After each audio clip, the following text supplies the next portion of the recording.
Hello, everybody. Today is January 19th, 2021. Welcome to Writers on the Air. We think we've got this pretty much figured out. I'm co-hosting today with Linda Schell, who is also our publicity editor, and we are going to start with RJ Malloy. We hope you tune in and everything, and we hope you enjoy the show. Writers on the Air is dedicated to all writers and genres. Until COVID, we met Sunday afternoons at Common Grounds Meeting Hall next door to WKDW 97.5 FM radio in Warm Mineral Springs Shopping Plaza in New York. WKDW Radio is the home of real community radio and is on the air through the efforts of volunteers at WKDW and the sponsors to our various shows. Excuse me. One example is Open Mic, which airs on Wednesday nights at 7 o'clock with songwriters and singers to perform. But since we're having the COVID, they do it virtually. And over a 2-hour period, they have 4 performers that each perform a half hour. And they're still doing that. So we're going to begin our show now with our station manager, who is an unbelievable poet. His name is R.J. Malloy. And the poem I'm going to read to him today is called The Traveler's Journal, which is the name of his book, A Traveler's Journal. Early this morning, on my walk to somewhere, through the woodlot where the factory once stood, the once paved paths covered in leaves, only the square plateau with a foundation betrays what once was here. The leaves did not conceal the edge of an old black notebook as I gingerly lifted free. A diary, a traveler's journal. Was it recently dropped? Is the owner nearby? The water-stained, rumpled pages, ink smeared and faded, consoled me that I am still on my walk alone. So I sit on the concrete slab and carefully, with a single finger, turn the pages and read. This precious gift to read, like the foundation I sit on, it holds me above the encroachment of the leaves. A tired old journal lifts me above the leaves and drops me into the very soul of a traveler. And for a time, I am the traveler moving through this space, this time, this life. Then the spell ends and I must go on, back to my own life, my own time. For a moment, hesitation. Do I keep it? The thought passes and I place it on the concrete altar above the encroachment of the leaves. As I walk on, the leaves cover my feet. For a moment, I stop and look back. Have I left no tracks?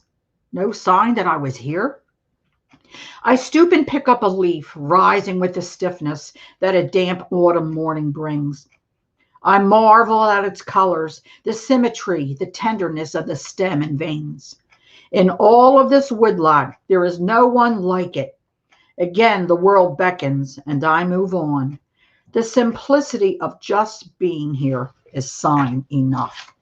That was unbelievable, RJ. Like I said, he's a fantastic poem, and we really thank him for helping us put this show on. I am now going to read from our darling Emma Fikes Alberts. I'm going to read from her book that you can get on Amazon, right? Amazon or Kindle. It's called Amazon. It's called A Borrowed Moment. The first one I'm going to read is called What Is Forever. It was December 1948. Christmas was only a few days away. I was 14 years old and felt very grown up. I started wearing lipstick that year, and I had a boyfriend, Rob, who was 15. Actually, I had been wearing lipstick for the past year, and Rob was my second boyfriend. This was the year my parents officially let me wear lipstick and have a boyfriend. It was a particularly cold December, and the air had the feeling of impending snow. Rob and I stood in front of my Philadelphia row home and clung to each other to keep warm. I looked up at Rob, who at 6 feet towered over me and could see the love in his eyes. We had fallen in love that past summer when we met at the local movie house. He was so handsome with his winning smile that showed off his perfectly shaped white teeth. I loved the way his brown hair fell over his left eye as if it had a will of its own. He had a shyness about him that was belied by the light that was belied by the light that shone in his pale gray eyes. His eyes were the most endearing thing about him. After the 10th kiss of the night, Rob said, "I have your Christmas present with me. Do you want to open it now?" "Okay," I replied. "I have one for you." The night was dark, so we had to go a few feet down the street where we stood under a street lamp. Then, reaching into the pockets of our matching navy pea coats, we handed the brightly wrapped gifts to each other. "You go first," he said. I quickly tore off the wrapping to find a small flat velvet box. I was delighted to see a gold locket in the shape of a heart. The locket opened to hold 2 small pictures. "I love it," I exclaimed. "I need a picture of you to put inside." "I don't have any pictures of myself," he said. "I'm getting a camera for Christmas, so I'll take one of you. Now it's your turn," I said. He opened the wallet I had given him and saw my picture inside.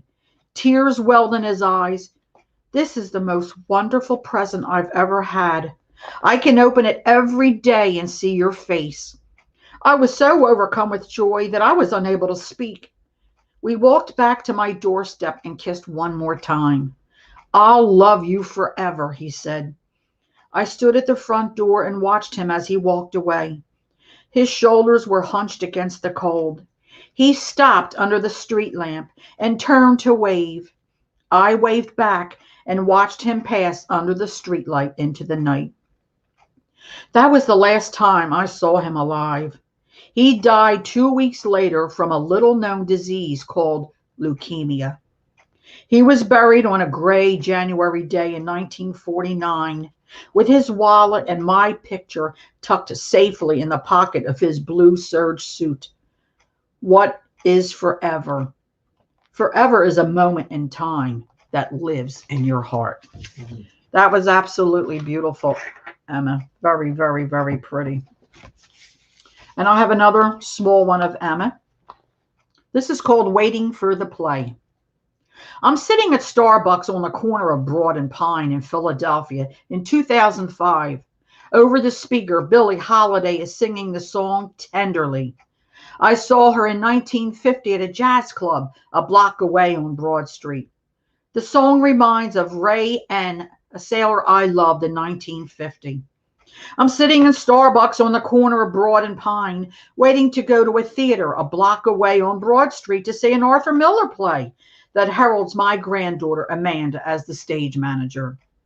I've traveled many years to this moment in time.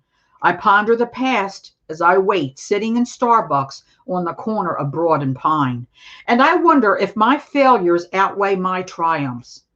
I think a while about this and come to the realization that I might have changed some of the detours, but not the path that has led me here, sitting in Starbucks on the corner of Broad and Pine, waiting to go to the play. That was Emma Fikes Alberts from A Moment in Time. I know this is backwards, but this is her. That's our little darling. We hope you get better, Emma. You know. All right, my next writer is Isolde Hunter. Now it's been I think it's Betty White's 99th birthday. So Isolde has written this called Forever Young.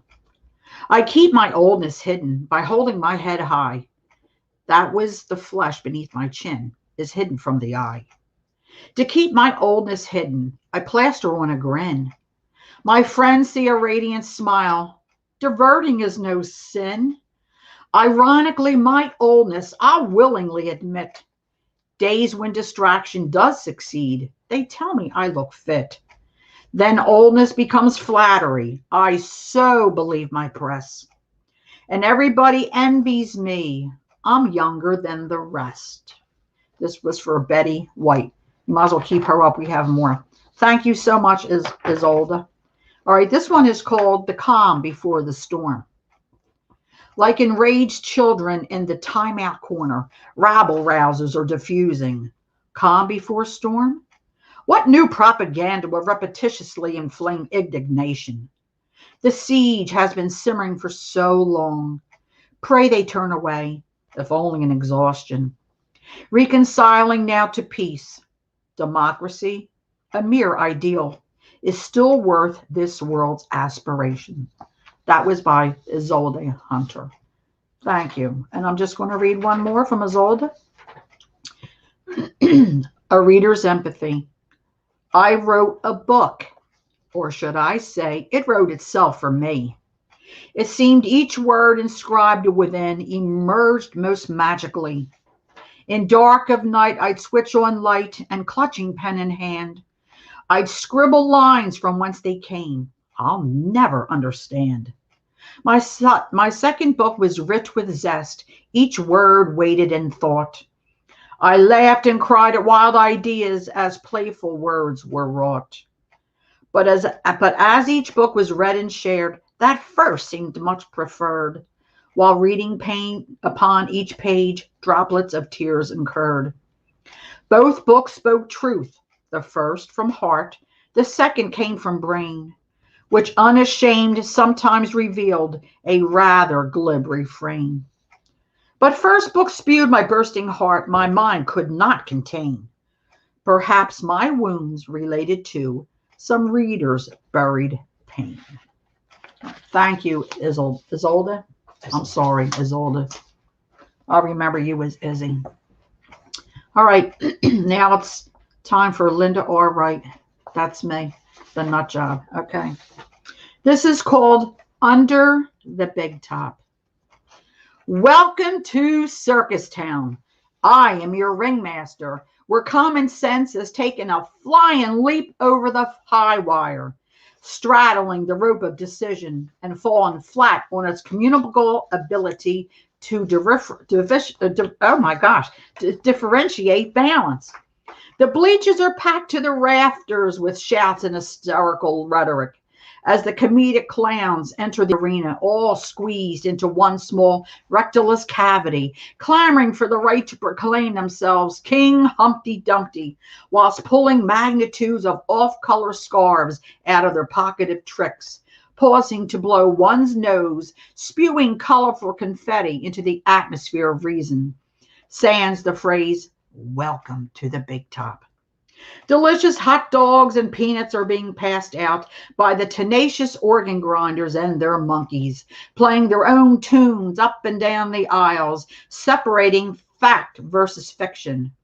Hooray! Here come the parade of magnificent elephants, their trunks suffering from the Pinocchio effect, strutting in front of an adoring crowd as the audience cheers ever so loudly for their favorite circus act.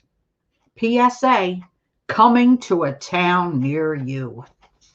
Well, it was one of those days, you know. What can I tell you? This one is called In Between.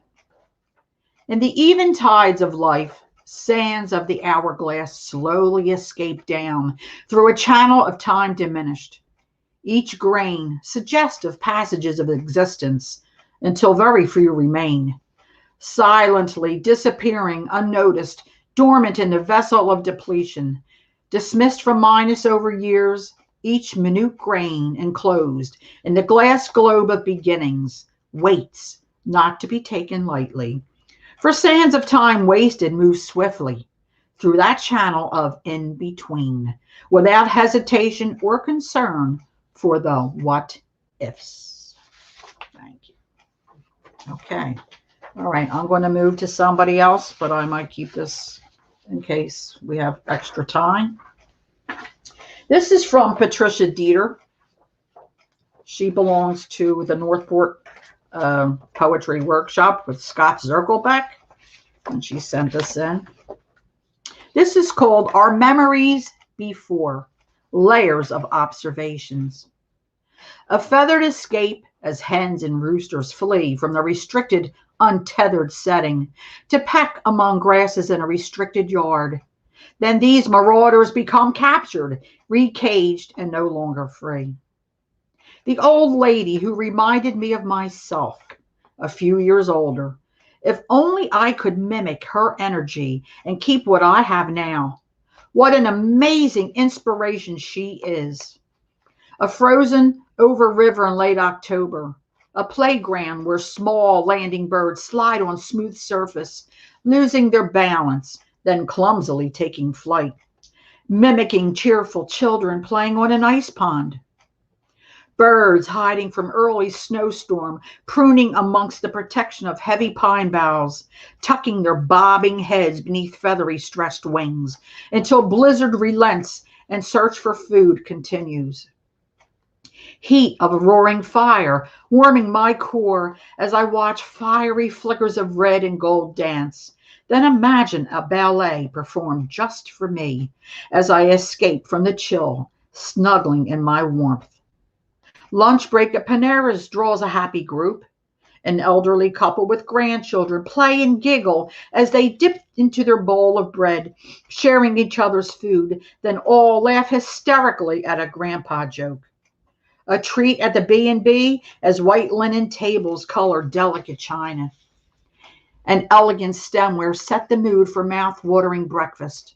And miniature waitresses bring their little girl smiles while ravenous birds dine outside at their feeder. Canine exchanges amaze me as wordless conversations begin. The alpha nudges or gives low growls, a stare, tiny yelp, or a slight yet deliberate shove. We humans must pay attention to catch it all. And that was by Patricia Cable Dieter, called Our Memories Before, Layers of Observation. We hope you're enjoying our show so far. Okay, I'm missing some. Mike Neville. Here we go. Okay. This is from Mike Neville. This is called Where I Came From. Well. I was thinking about decisions I've made, what I went through and the games I've played. I've been traveling this road for an awful long time. I haven't learned anything from the caution signs. I broke some hearts, then left them behind. The life I was living was going to stay all mine. I've given up 2 steps for every one I've gained. Life today just ain't the same. Drank too much in and out of way bars. I wrecked too many brand new cars. There were times when I was aware, but many times I just didn't care. I want to go back where I came from. Yell to the world, ready or not, here I come. No more breaking hearts. I was a fool. I broke every one of society's rules. I got to slow down before I crash. Got to find a way to make this life last. So look out, world. Yay, here I come. I'm heading back to where I came from. That is home with stories to tell. Out on the road is a living hell. I'm lonely and getting more tired every day. I can't get my mind off of yesterday. I've been traveling this road for an awful long time. I haven't learned anything from the caution signs. So look out, world. Yeah, here I come. I'm heading back to where I came from. That was from Mike Neville. And I have one more for him. Last born son. He grew up lonely with no ma or pa. He learned everything in life from the things that he saw. What was good and what was bad. And he didn't hide a tear when he was sad. He learned what was right and what was wrong. He had to learn on his own because they were both gone. His father said nothing to him before he died. He just watched him go and wondered why. His mama told him before she was gone, son, you need to grow up and be strong. He always thought back and wondered why they left him alone with tears in his eye. Still wondering why they had to die when he was so young, leaving him alone, their last born son. He grew up to be an angry man, but always wore a smile the best he can. never telling his stories of the pain he hides, going to his grave with his secrets locked up inside. He lived his life the best that he can, carried the pain of an angry man, always wondered why they had to die when he was so young, leaving him alone, their last-born son. He told me on his deathbed days before he died, told me you gotta let go of the pain inside. But he always wondered why they died when he was so young, leaving him alone, their last-born son. That was by Mike Neville. That was wonderful, Mike. Thank you so much. I hope you're enjoying our show so far. All right, this one is by Steve Lind. Down by the beautiful sea. Our nature is such that we always seek what makes us wild and free. Inevitably, we find all of life answers down by the beautiful sea. Our sojourn is never complete without a trip to the ocean's shore, and our souls can never be replete without a glimpse of forevermore. Mother Nature is boundless when viewed through the portal of time, whispering secrets from rolling waves like a never-ending rhyme. Billowing clouds swept by the winds float across sun-drenched skies, as if to answer all of life's questions and make the seeker wise. We seek to reap the harmony that ebbs between the tides, enchanting the mystical melody that through the ether glides. Our music is the life force that rises from somewhere, our inner nature gently touch, and our restless spirits dare to dance like flames inside a fire and penetrate the dark, knowing that what we inspire is an incendiary spark. We sail like ships through history. Our mystery is our life. We cut through fate and destiny like a sharpened knife, with jagged sheets of lightning that twist like wicked arcs and shower us with thousands of fiery golden sparks. Rolling like the thunder across the ocean waves, ghosts from way down under show us skeletons and graves. That was great, Steve. And I have just one more little short one from Steve Lind. I used to travel in luxury, surrounded by brain trust, but it all came to a grinding halt when my smart car bit the dust. No more decisions made for me by my infallible machine. My way becomes a jungle with my mind a darkened screen. The levels of stress are accelerating and my brain is starting to rust. And I blame it all on that fateful day when my smart car bit the dust. Off into the poetic sunset, my engine would fiercely roar, and I could conquer obstacles from the clouds I used to soar. With a dashboard full of blinking lights, my control panel would visually thrust until it came to Judgment Day when my smart car bit the dust. And now, my happy hunting ground, I gather whatever I must, knowing that my journey was finished when my smart car bit the dust. That was great, Steve. Thank you so much. And right now, I am going to turn it over to Linda Schell for the second half of our show. We hope that you're enjoying it. Thank you, Linda. And I'd like to make an announcement for our writers out there. It's always nice to know that there are writers groups in the area, and this one is going to be meeting tomorrow at Bay Heights Park. It's a Sarasota outfit, and the man in charge is Ernie Orvitz, O-V-I-T-Z, and you can reach Ernie to join the group by calling him at 323-0133. They're going to meet at Bay Heights Park in Inglewood at 1:30 to 3 o'clock. That's Bay Heights Park in Inglewood from 1:30 to 3 o'clock. Call Ernie at 941-323-0133. Please bring a lawn chair if you can. And I can tell you that I owe a lot of my successes to writers groups. I think they're important. They can also drive you crazy. All right. The first person I'm going to read from, is Alan Hodgson. He is a retired airline pilot, and it's called Leaving a Legacy. What legacy I leave depends on several different things: on what I save or cast aside, or what good fortune brings. A sculpture or a painting are material things to leave, or just a trail of happiness that good souls can believe.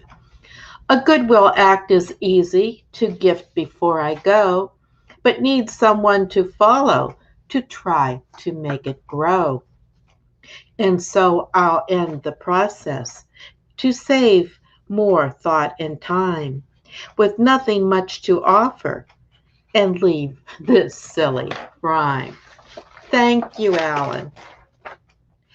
And let's see, the next one is from Carol Costanza, and it's called Little Girl at the Beach. What do you see, little darling? Your tiny toes sinking into the ocean wet earth. As the sun's rays form diamonds on the sea, the breeze hugs your tiny frame. Your mind swirls with wonder under your large brimmed hat. What does the salty air taste like? What dreams rush when grains of sand fall, all so new? And oh, so grand. At age 3, what do you see? As waves barely reach your ankles, you say, Mommy, a shell, a penny, it's shiny. As waves play against the beach and water droplets splash your cheeks and spray your curly hair, you pause, your eyes smiling. Who's that? A face in the water? Mommy? Ooh, like you. You? Like you, Mum? Julia, it's you, my love. Okay. And the next one is from Dobie. Dobie's been with the writers group for years. Looking in the reality, Dobie Pasco, excuse me. Looking in the reality mirror, I have caught the illness from which there is no cure. Age, time, advancing years. In short, simply growing old, quickly aging here. As the scroll unfolds, I often do not read the script. Yet there are some passages you just cannot ignore. Through the wheels roll slowly on, and the world passes by outside my window. I cannot resist or disagree, though this may be the heavenly plan. I'm sorry, big guy, but I'm stopping for a little breakfast. Make mine sunny side up with crispy bacon on the side. I think Dobie does a great job of reading these. Nobody reads his stuff like Dobie. All right. John Pillow, a professor, and he writes about Fathers and Fridays. Fathers and Fridays. Somewhere else inside, looking outside past these mangroves and Bitter Creek, there is another place where another me, always running to the squeaky screen door, the echoing of bare feet slapping terrazzo, nose pressing against glass, eyes wide, in awe of this time after 5 days of school. Like going to the circus or movie. My birthday, all this afternoon rolls into a car door closing, the screen door opening, the sun shining brighter than in any other world. As he walks across the weathered driveway, his white pharmacist coat glowing in this evening light. Thank you, John. And the next one, okay, is from Sheila, our happy lady from Scotland. If you're here tonight to have some fun, is the title of her poem. If you're here tonight to have some fun, to meet a friend or two, please listen, good people, to what I tell you too. We're here to sing you lots of songs, to tell a tale or two. So tap your feet to keep the beat, whatever you want to do. We'll sing you songs that cheer you up and songs to make you blue. And if you have a favorite song, of course we'll sing it too. We'll sing you songs of long ago and up to date ones too. And if you like to sing as well, the chorus is for you. So if you would all listen now, we'll entertain for you with lots of different types of songs to stir the blood in you. We'll sing you songs of freedom, of brave men strong and true, of lands that you have left behind, and of star-crossed lovers too. So clap your hands and tap your toes, this music's just for you. For when we see your happy smiles, it gives us pleasure too.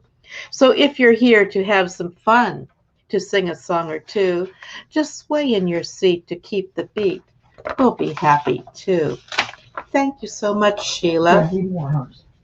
I'm going to read everybody once and then go back. Okay, and this one is Scott. I used to keep my voice in the dark. Scott, circle back.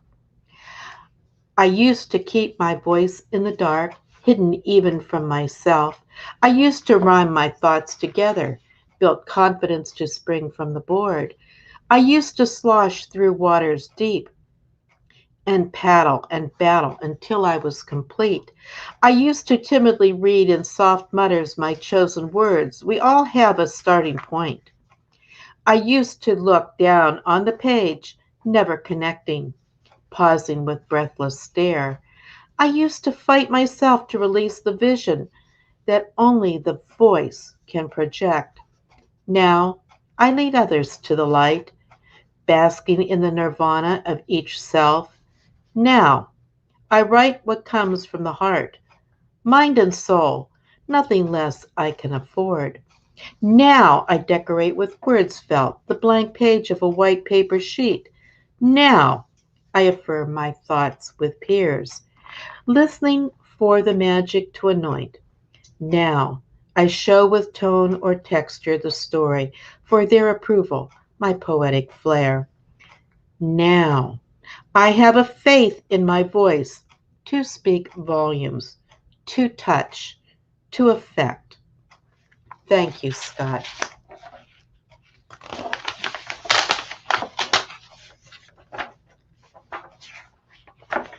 And, it's time for me. I want to, excuse me, here's one from James Geimer. And the title of the poem is called Gelfront in June. And Gelfront means cold front. And I'll give you a little background about this poem. James visited a concentration camp in Germany, and this was the feelings that were aroused in him. Before I entered the town, I could hear music in the background. The music had the beat of Jim Croce's Leroy Brown. Upon seeing the camp, the size was overwhelming. Upon entering the campgrounds, I felt I had no other sensory perception than sight. I saw photographs that led up to the camp. I saw pictures of men who wanted to rule this land. But there was one face I could not see, for his face was scratched off. And the scratches were of multiple depths. I could not see grass in the camp. I could only see rocks on the ground. These rocks were small, but all were white. They were not bleached white. They were bone white. I did not see blood on the ground, nor smell decaying carcasses. But that is what made this camp famous. Upon entering other buildings within the ground, I read that some rooms had magical chairs. They were magical because many disappeared. without a trace. I did not enter their special showers that showered gas instead of water. Musicians played music for those escorted in. I did not see where the caretakers threw away clothes from victims who were forced to live here. These clothes were picked up by the children whose families had worn them. Nor did I see the ovens. Upon leaving this camp, I saw a movie that spoke an alien tongue, but the images spoke volumes. My teacher told me that I was lucky I did not understand the words. When my teacher first heard the words, it made him leave, and he became sick before he left this room.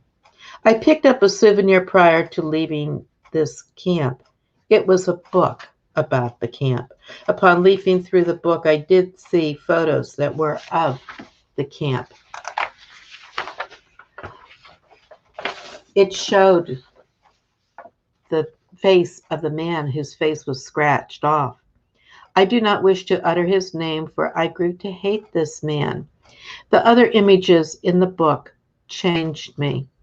I wanted to change my hair and my eyes. I also reflected on the pain others conflicted upon me. My pain was only the tip of the iceberg. And that famous man, I'm sure we've all guessed, was Hitler. He was the one who was scratched off. All right, I'm going to read a prologue from a manuscript that I just finished, and I'm querying agents, and I'm hoping to get it published professionally. And it's a long, arduous process. My chances are 1 in 5,000 to pull this off, but I'm going to try. And it's called Takes Place in Africa. 2 sun yellow butterflies flit over an African acacia tree. Leaves flutter as birds lift high off the tree's thorny branches, while a family of mongooses scatter beneath its branches. Shaded from the searing sun, a fledgling predator proclaims, "Elephants don't jump, but I do." The young lion edges stealthily from the tree's shadow to an adjoining pond. He halts mid-stride, checks out the terrain, then roars for all to hear. I leap, I jump, I pounce and rumble. When Banga speaks, Zambia listens. Satisfied, Banga casts an approving glance at his reflection shimmering upon the pond's mirror-like surface. Turning then, and paying no mind to his crippled leg, he deftly picks his way through the elephant grass to his master's farmhouse. Back at the pond, a watchful crocodile notes the cat's movement, then sinks silently out of sight. Now, while soft waves slap against Africa's west coast, thousands of miles away, an equally placid ocean caresses the white sands of a Florida shoreline. There, miles inland, in a small sleepy community, thunder rumbles overhead. 11-year-old Clarissa Lane glances skyward, then negotiates her bike down a skateboard and bicycle-strewn driveway as raindrops dampen her hair and moisten her cheeks. From the residence she has departed come sounds of laughter as guests linger over a generous buffet of egg rolls, chicken wings, salad, and Mrs. Zhang's specialty, pig's feet. The celebration in honor of 13-year-old Brian Zhang's first piano recital is coming to an end, and friends and neighbors are bidding farewell. With a cheery heart, Clarissa hastens her pace, knowing her parents' bungalow is several blocks away. All around her, palm fronds sway and jostle in the mounting wind as lightning zigzags across a rapidly darkening sky. The threatening storm worries her, and with good reason. A downpour is rushing in her direction. Head down and pedaling furiously in her quest for speed, Clarissa overcorrects her front wheel while navigating a turn on the sidewalk. In a flash, she senses something bad is about to happen as she proceeds to skid across the concrete. Losing control, she sails over the handlebars of her blue Schwinn and crashes to the sidewalk, where she is immediately assaulted by a fiery spasm of pain. Then, before she can even cry out in alarm, nothingness envelops her. Across the street, a hawk perched high atop a light pole observes her now motionless body with dispassionate interest. Hours later, at an ICU nursing station at the local hospital, a night shift aide mentions to a co-worker that the newly admitted child has yet to regain consciousness. She hit her head, her co-worker explains. Probably has a bad concussion, if not worse. She reflects for a moment. I wonder what that poor little girl is experiencing right now, if anything. I mean, what goes on in our minds when we're unconscious or in a coma? Dr. Wagner says some scientists are now investigating if a person might actually continue to experience awareness, if only a few minutes after we die. Can you believe that? Yes, believe it, Clarissa shouted, her voice shrill but unheard. What's going on in my mind is craziness. All sorts of crazy things, like the fact that I'm currently hovering in midair directly above the nurse's station, floating like a balloon, listening to people talk, and they can't see me. Why not? Am I dead? No. The nurses said I hit my head. Okay, I can accept that, but this isn't normal. What's going on here?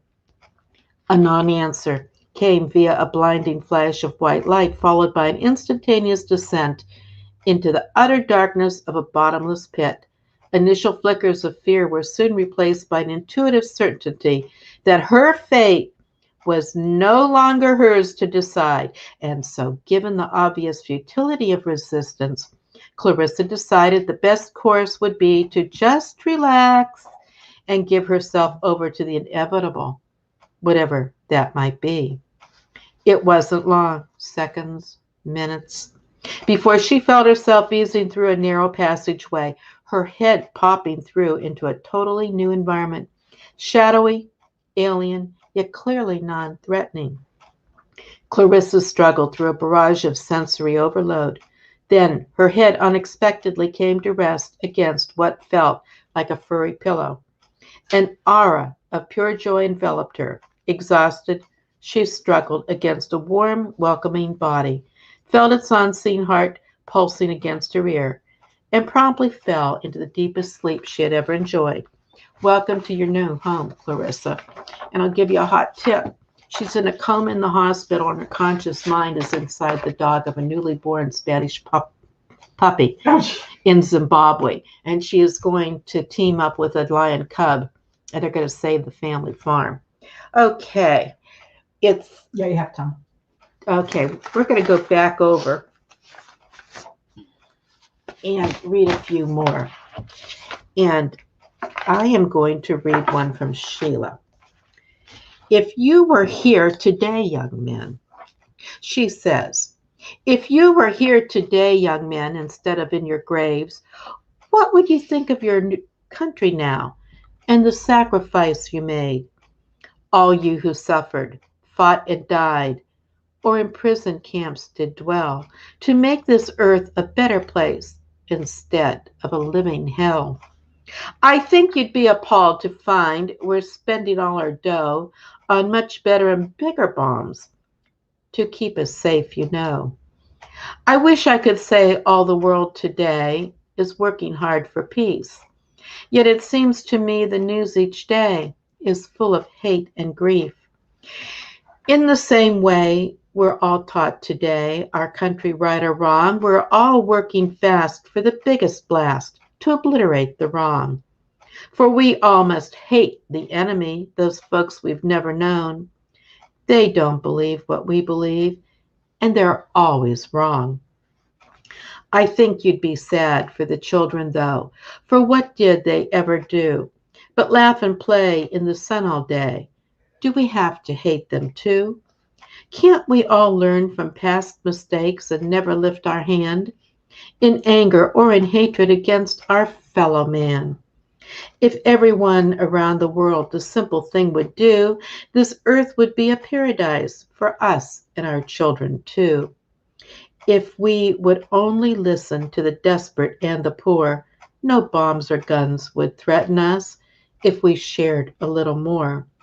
So let's all try the peaceful way and do the best we can and try to keep this point of view and extend a friendly hand. It's just that I keep on wondering, what would you think today? Is the world as we are making it worth the sacrifice you made? Oh boy. Thank you, Sheila. Okay. And let's run through here quickly. I haven't read that much from Dobie, so I want to pick him up if I can find him. It's called A Better Cook. Rarely eat in restaurants. Can't afford it for one, but mostly am a better cook. Just because I know exactly what I like and how I like it cooked. Butter is better. Frozen potatoes with little sausages done just right. Not a fan of hot, but I know how many drops of crystal hot sauce to shake on eggs, cooked right. Meat is not a major part, but some mostly for the taste, adding chives by added seasoning. A shake of garlic, salt, and onion chips, lessened out with parsley flakes. Fish I seldom fix, not the experience or taste. No fish smell in my well. Okay, thank you very much, Dobie. Okay, and another one from Alan Hodgson. On a fine summer's day, in the late afternoon, neath a lovely laburnum tree, I settled me down to read a good book while sipping some freshly brewed tea. The whistling mailman strode up the path and was reading a postcard with glee. I yelled, "That's my mail!" Then he quickly turned pale and gasped, "Oh, I do need some tea." A grocer by fate came through the front gate, bringing crackers and cheddar and brie. Dabbing a festering boil with some warm olive oil, cried, "Please, may I join you for tea?" A lawyer came next, and he spoke rather vexed. "I'm so sure I can never agree that coffee is best, so the hell with the rest. I'd much rather settle for tea."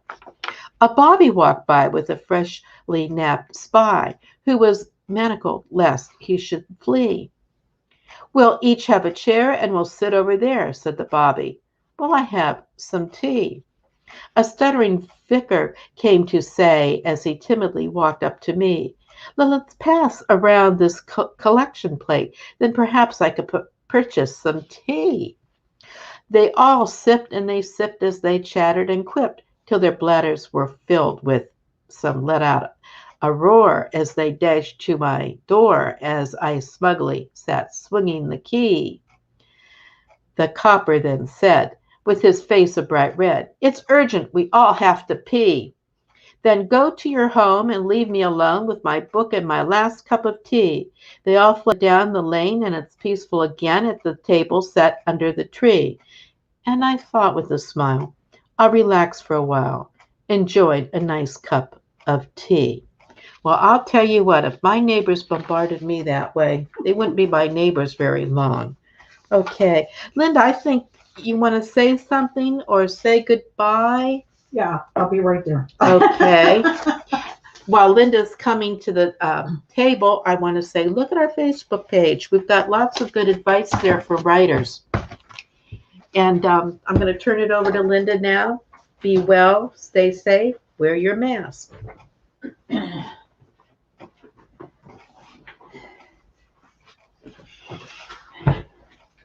Okay, everybody, we are going down to the home stretch.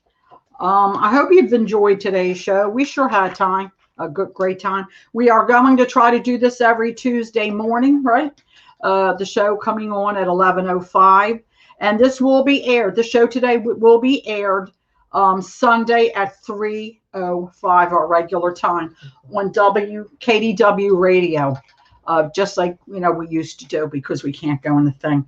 I'm more or less going to end this on a note from Emma.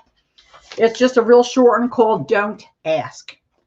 Ask for my love, ask for my life. I'll give it all gladly, I'll give you no strife. Ask for a song, ask for the moon. I'll pull that orb down, I'll sing you the tune. But oh, my darling, so much will be lost if ever again you say, how much did it cost? Oh, Emma, you're so bad. And I think we have like 2 minutes left. I'm going to do one from RJ. This is called I Hear You. And we'd like to thank RJ for being the radio station manager and giving us this opportunity. Look how cute he looks up there. Look at that. He looks good and green. He's all Irish. Can you tell? Okay, this is called I Hear You. I hear you back there crying to be let out. I hear you whenever my vision blurs or my voice fails.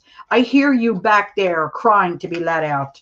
When the pen falters and my thoughts collide into gibberish mumbo jumbo, I hear you back there crying. When all falls down, all of it, and I search the ruins seeking hope and purpose, I hear you back there crying. I hear you when my spirit is weak from pain and defeat, from gains played and lost and hopes pounded into so total submission. I can hear you crying to be let out. In the fading dark, in unconscious anticipation of the light, when I wake in fear with my chest damp and cold, with my eyes blinking from the light of the other worlds, I hear you crying, and each time I try to remember the way it was and succeed in drawing only great disappointment from the well of regret, I can hear you crying to be let out. And each time that I tell myself that you are dead and I am deaf, I can hear you crying to be let out, crying forever, crying. Okay, I'm pretty sure that's it for today's show. Right, Marie? Our clock says 2:56. We hope you have enjoyed today's show. And like I said, we're going to try to get back to you. And we would like to thank Marie LaBrosse for being our technician. And Linda and I both would like to thank you for tuning in.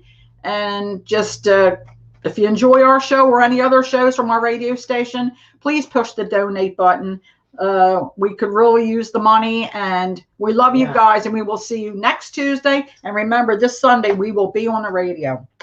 Bye. See you later. Bye-bye.